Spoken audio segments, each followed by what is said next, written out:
السلام علیکم، میں ہوں اقبال سحر اور آپ دیکھ رہے ہیں ریئل نیوز ورلڈ۔ اس وقت ہم آپ کو بہت بڑی خوشخبری دیتے چلیں کہ آخر کار اسرائیل نے فلسطین کے سامنے گھٹنے ٹیک دیے۔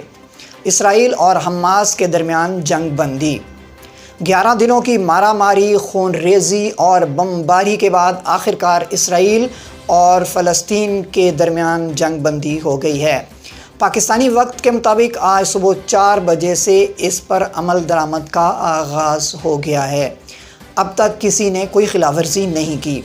اسرائیلی میڈیا کا کہنا ہے کہ اسرائیلی کابینہ نے امریکہ کے شدید دباؤ کے بعد جنگ بندی کا فیصلہ کیا۔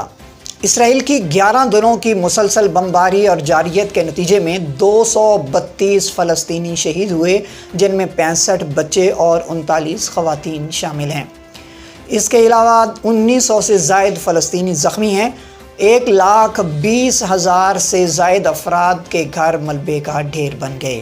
اقوام متحدہ کے سیکرٹری جنرل نے بھی جنگ بندی کا خیر مقدم کرتے ہوئے کہا ہے کہ اسرائیل اور فلسطینی قیادت کی ذمہ داری ہے کہ جنگ کے بنیادی اسباب پر غور کے لیے بات چیت کریں۔ اور اس کے علاوہ پاکستان نے بھی اسرائیل اور اس کی جانب سے جنگ بندی کے اعلان پر خیر مقدم کیا ہے۔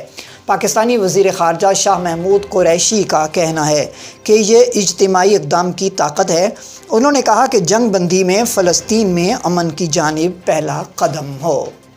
مزید اپڈیٹ کے لیے ہمارے ساتھ وابستہ رہیں۔ اگر آپ نے ہمارے چینل کو سبسکرائب نہیں کیا تو کر دیجئے تاکہ ہماری نئی ویڈیوز آپ تک بروقت پہنچ سکیں۔